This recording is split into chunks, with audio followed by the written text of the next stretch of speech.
Hey yo yo yo, salut les turfeuses, salut les turfeurs, bienvenue pour un nouveau pronostic de Benoît Requin. Ok, place au pronostic du quintet du lundi 10 octobre, direction Enghien pour le prix du Pont des Arts. 3 attelés, 2875 mètres, 16 partants en réunion, une course, une, indice de confiance 2 sur 5.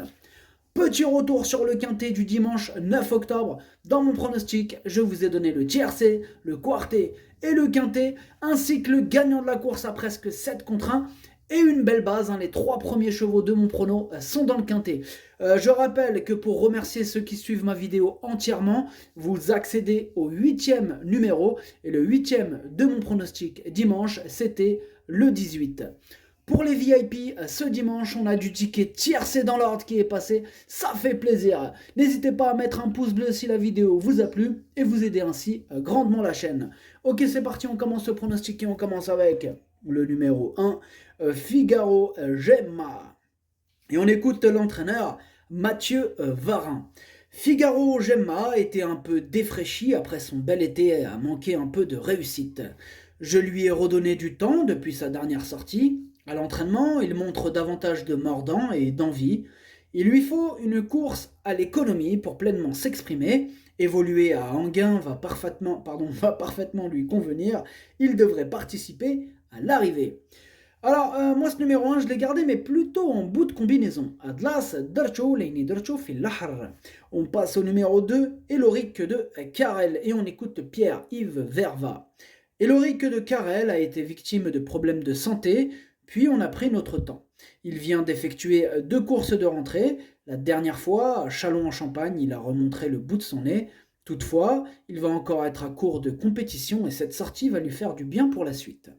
Moi, ce numéro 2, je ne l'ai pas retenu dans mon pronostic. Ad numéro jauge, à Maderchoch. On passe au numéro 3, Edgar Toris, et on écoute Mathieu Varin. Edgar Toris aurait terminé sur le podium à Laval sans sa faute. Il ne demandait qu'à bondir. Physiquement, il est très bien, prêt à s'illustrer. L'entraîneur avait fait du mauvais travail en amont. Il ne faut pas le juger sur ses dernières performances brutes. Il était nettement mieux à Laval déjà. Ici, j'attends de lui une très belle performance. Il a ma préférence. Ce numéro 3, je ne l'ai pas retenu dans mon pronostic. Par contre, c'est quand même mon deuxième cheval de complément en cas de non partant. Donc attention.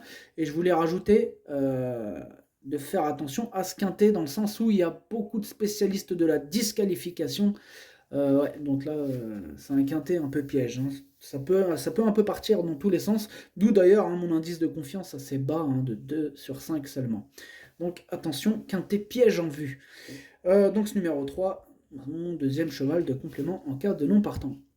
Numéro 3 درتشوف البلاصة ديال les non partants والثاني فيهم عندكو.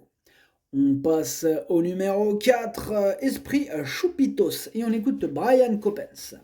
Esprit Choupitos a très bien tenu sa partie chez les amateurs pour sa première sortie sous son nouvel entraînement. Il a bien travaillé depuis, il va se présenter au mieux. Nous avons besoin d'apprendre à mieux le connaître. Ce n'est visiblement pas un grand vireur. Lundi, il sera muni de petits alus, même si cette course a valeur de test, la 5e place reste à sa portée. Ce numéro 4, moi je ne l'ai pas retenu dans mon pronostic. Numéro 4, Maderchoch. On passe au numéro 5 d'Expresso Smart et on n'aura pas les commentaires de l'entraîneur hein, pour ce numéro 5 que je n'ai pas retenu dans mon pronostic. Numéro 5, Maderchoch. On passe au numéro 6, Flying Brickle et on écoute Sébastien Ernaud. Flying Brickle est vraiment parfait au boulot. Je ne l'ai sans doute jamais eu comme cela. Dernièrement, il a commis des fautes, mais courait bien malgré tout. J'ai vu cette course au premier échelon depuis un petit moment. Il a fait ses preuves sur cette piste. Je le plaque des antérieurs. Il sera aussi bien que déféré, surtout à Enghien. S'il est sage, je compte vraiment sur lui. Ouais, s'il est sage, hein, le problème, comment on peut compter sur un cheval un peu caractériel comme ça, c'est ça le problème. Là, on est sur l'exemple type, lui il peut représenter tout le quintet à lui tout seul, hein.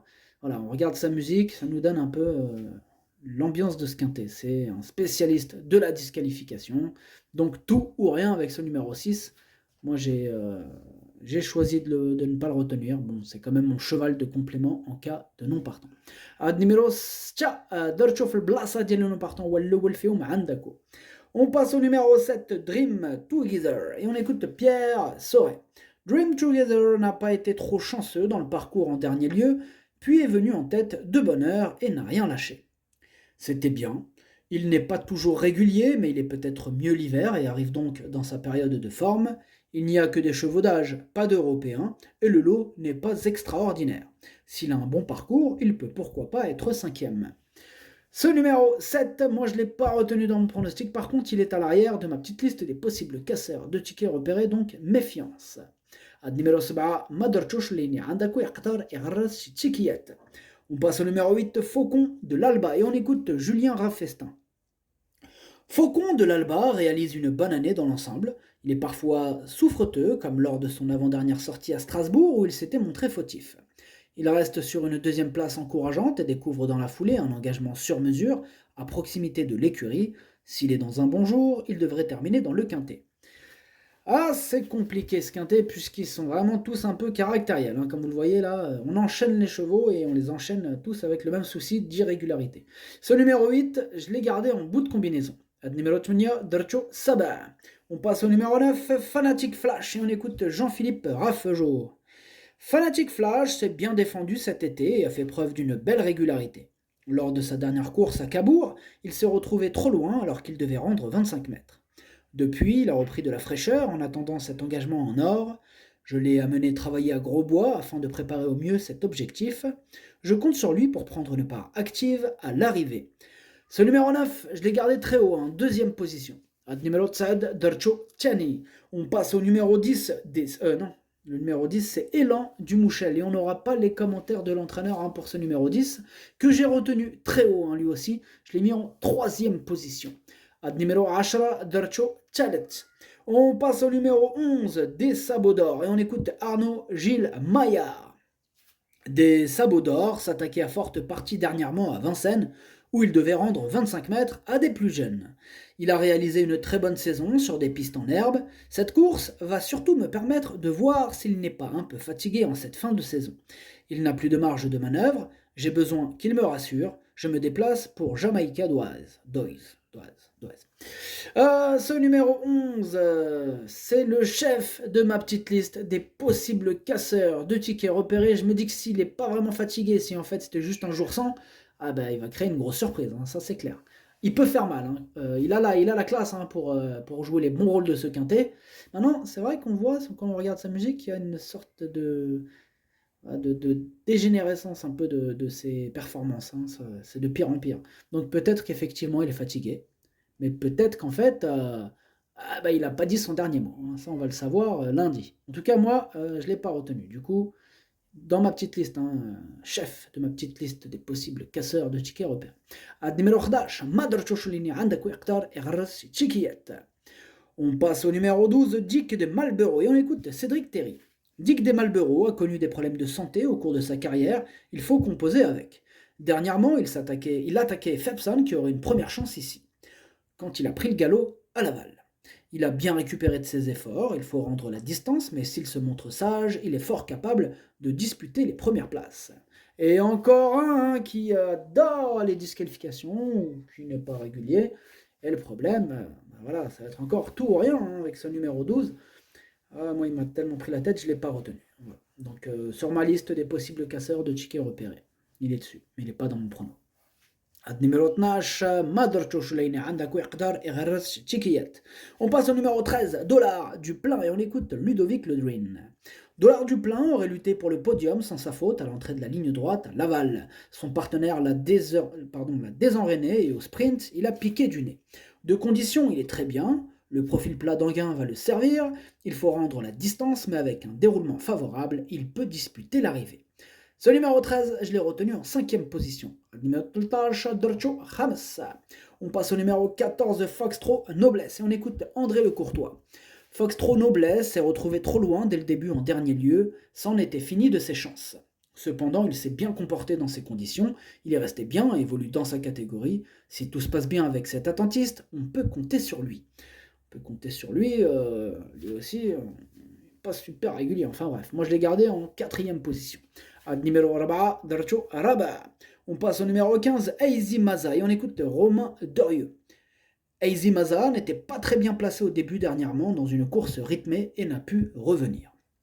Il ne sera pas plus mal à Anguin, il faut rendre la distance et affronter dès 7 ans. Il lui faudra un déroulement limpide, avec un peu de réussite, il peut viser une petite place, guère mieux. Ce numéro 15, sachez que c'est lui, le 8e de mon pronostic. Ad numéro 15 هو الثامن ديالي. On passe au numéro 16, Fabulous Dream, et on écoute Mathieu Abrivard. Fabulous Dream s'était lancé au galop dernièrement. Depuis quelque temps, il alterne les disqualifications et les allocations. J'ai effectué quelques réglages et je vais le laisser ferrer des postérieurs. Il devrait être plus à l'aise dans cette configuration. Il s'est déjà bien comporté en gain et l'engagement est idéal. Il lui suffirait de se montrer sage et décidé pour remporter une telle épreuve. Ouais, c'est le problème là de se montrer sage là dans ce quintet. Ouais, il suffirait qu'il se montre sage. C'est bien beau tout ça, mais bon, voilà, tout ou rien aussi pour ce numéro 16. C'est lui le premier de mon pronostic, mais j'ai bien conscience qu'il peut partir au galop à tout moment aussi ce numéro 16.